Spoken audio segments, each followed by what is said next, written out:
bustling city of Ur, nestled between the Tigris and Euphrates rivers, lived a man named Abram.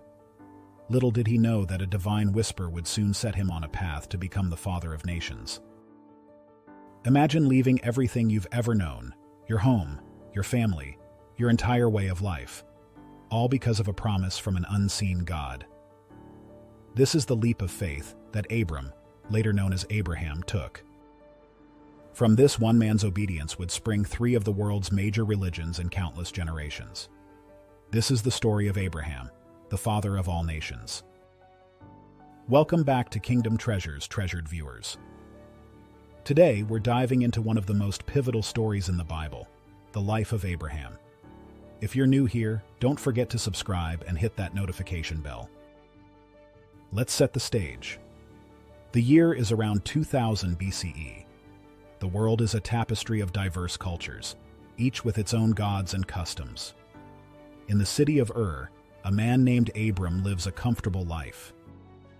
But then, something extraordinary happens. The one true God speaks to Abram, interrupting the rhythm of his life with a command that will change everything. God makes a promise to Abram that seems impossible. He will become the father of a great nation, his name will be great, and through him, all the families of the earth will be blessed. Now, you might be wondering, why should I care about a story that happened over 4,000 years ago?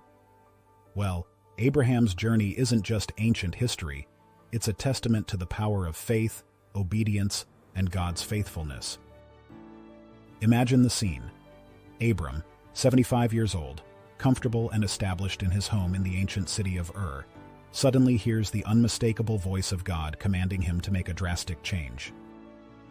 Go from your country, your people, and your father's household to the land I will show you. This was far more than a mere suggestion.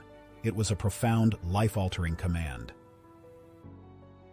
Despite the uncertainty, Abram was obedient.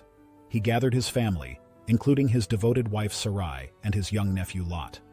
Together, they embarked on an arduous journey. Their travels first led them through the region of Haran, a place that became notably significant as it was there that Abram's father, Terah, passed away. Undeterred by grief or uncertainty, Abram continued his journey, propelled by his faith and the promise of God. His path was not merely about reaching a geographical destination. The group eventually made their way towards the land of Canaan, a land divinely promised, but still filled with its own challenges and promises, yet to be revealed. This journey marked the beginning of a narrative rich in faith, hope, and the unknown, where every step taken by Abram and his family echoed with the deep trust he held in the promise proclaimed by God. But the promised land isn't quite what Abram expected. Soon after arriving in Canaan, a severe famine strikes. Faced with starvation, Abram makes a decision that will test his faith.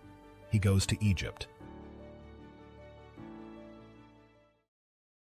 In Egypt, fearing for his life, Abram tells a half-truth that his wife Sarai is his sister. This deception leads to Pharaoh taking Sarai into his palace. But God intervenes, protecting Sarai and sending plagues on Pharaoh's household. This episode reveals Abram's humanity, his fear, his flaws, but also God's faithfulness, even when his chosen one falters. Returning to Canaan, Abram faces a new challenge. His herds and those of his nephew Lot have grown so large that the land can't support them both. To avoid conflict, Abram gives Lot the choice of where to settle. Lot chooses the fertile Jordan Valley, leaving Abram with the less desirable hill country. But God reaffirms his promise to Abram, saying, "Lift up your eyes from where you are, and look north and south, east and west. All the land that you see I will give to you and your offspring forever." One day, as Abram, now renamed Abraham by God, sits at the entrance of his tent, he sees three men approaching. Little does he know, these are no ordinary travelers. Abraham shows them hospitality, and in return, they bring astounding news. Sarah, formerly Sarai, will have a son within a year, despite being well past childbearing age. But the visitors have another purpose. They reveal to Abraham that they're on their way to destroy the wicked cities of Sodom and Gomorrah. Abraham, remembering his nephew Lot, who lives in Sodom, pleads with God to spare the righteous. This conversation reveals Abraham's growing relationship with God. He's not just a servant, but a friend who can intercede on behalf of others. Despite Abraham's pleas, Sodom and Gomorrah are destroyed, but God remembers Abraham and rescues Lot and his daughters. Now we come to perhaps the most challenging part of Abraham's story. After years of waiting, Abraham and Sarah finally have their promised son, Isaac.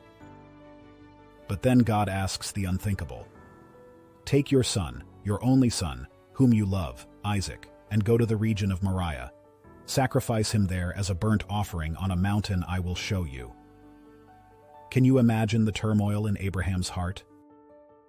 The son he had waited for, the fulfillment of God's promise, now to be sacrificed?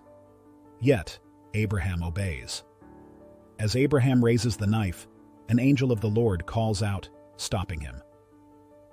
God provides a ram as a substitute, and Abraham names the place, "The Lord will provide."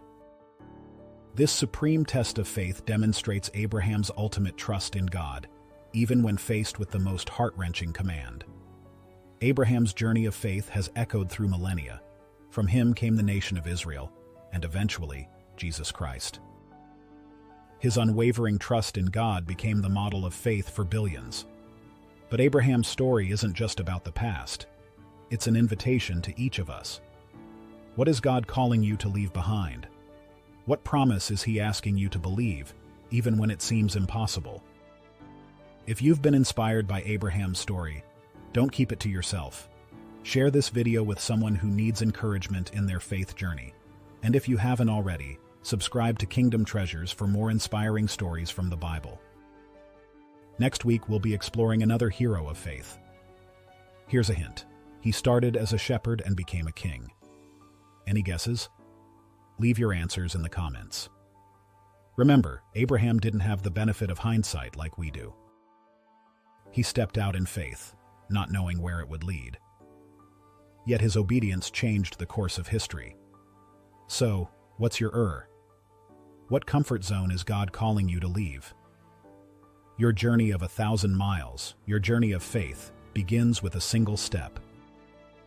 Will you take it? Thank you for joining us on Kingdom Treasures. Until next time, may you find the courage to follow God's call, wherever it may lead.